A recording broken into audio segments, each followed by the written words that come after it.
Pernah kepikiran gak sih apa sebetulnya isi dari HP, laptop, atau bahkan TV kita? Di balik layar dan casing yang keren itu, ada sebuah dunia miniatur yang bekerja tanpa henti.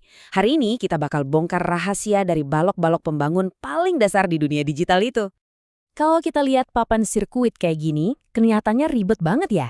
Penuh dengan komponen kecil warna-warni. Tapi tenang, sebentar lagi Anda akan kenal sama pemain-pemain utamanya dan ngerti apa tugas mereka masing-masing. Oke, sebelum kita bahas satu-satu, kita harus ngerti dulu nih. Ada dua keluarga besar komponen di dunia elektronik. Jadi di satu sisi ada yang namanya komponen aktif. Anggap aja mereka ini atletnya, perlu makanan alias sumber daya dari luar buat kerja. Dan hebatnya mereka bisa nguatin sinyal. Nah di sisi lain ada komponen pasif. Mereka ini lebih kayak pondasi gedungnya. Nggak butuh daya tambahan, tugas mereka itu cuma ngatur, nyimpen atau nyerap energi yang udah ada di sirkuit. Nah, ini dia 3 jagoan pasif kita hari ini.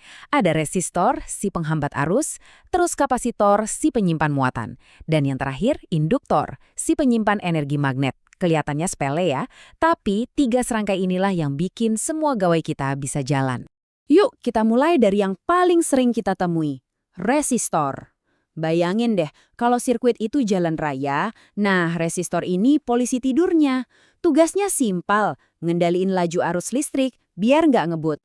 Jadi gampangnya gini, resistor itu komponen yang ngasih perlawanan atau hambatan ke arus listrik. Simpel kan? Dan semua kelakuannya ini diatur sama satu hukum fisika yang keren banget dan jadi dasar semuanya. Namanya hukum Ohm. Ini dia rumusnya, V sama dengan I kali R.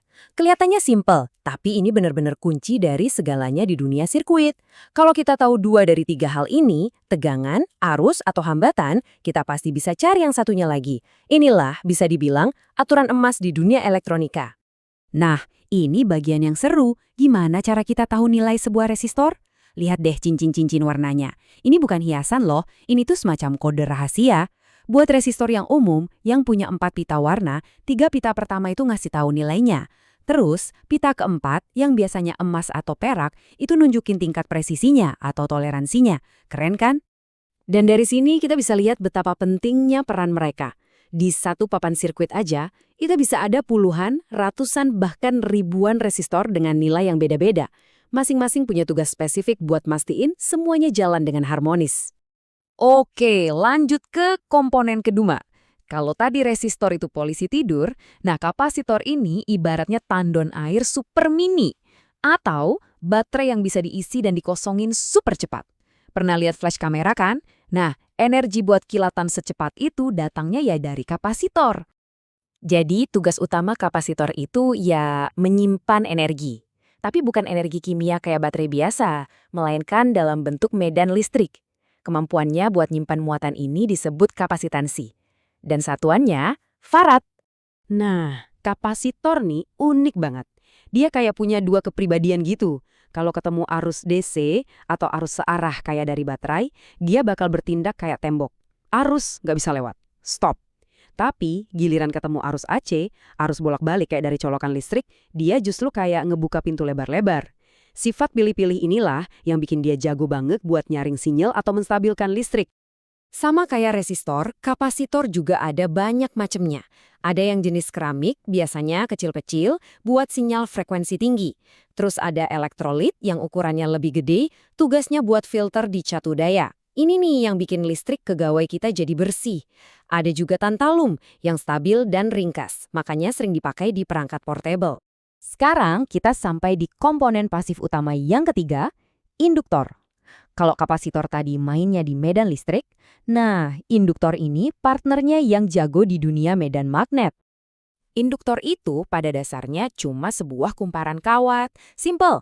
Tapi pas ada arus listrik lewat, kumparan ini bakal menciptakan medan magnet. Nah, disitulah energinya disimpan. Kerennya lagi, prinsip inilah yang jadi dasar teknologi canggih kayak wireless charging yang kita pakai sekarang. Satu hal paling penting yang perlu kita ingat soal induktor adalah dia itu nggak suka perubahan. Bener-bener nggak suka.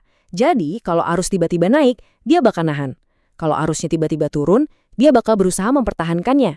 Jadi, dia itu kayak peredam kejut buat arus listrik, tugasnya ngelindungin komponen lain yang lebih sensitif. Dan ini dia perbandingan yang penting banget. Soal frekuensi, kapasitor dan induktor itu kayak dua sisi mata uang, berkebalikan total.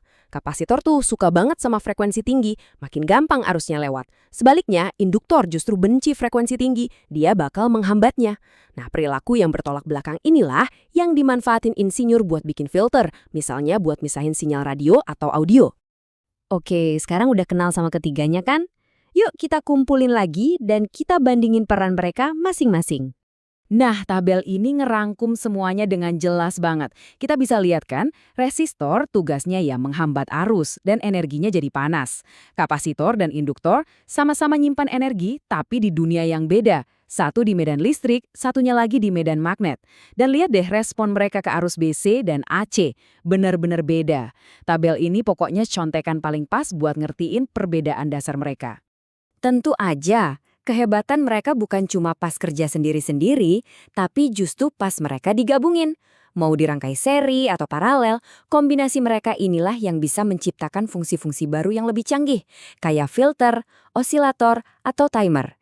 Ini udah jadi dasar dari sirkuit yang lebih rumit lagi. Jadi intinya apa?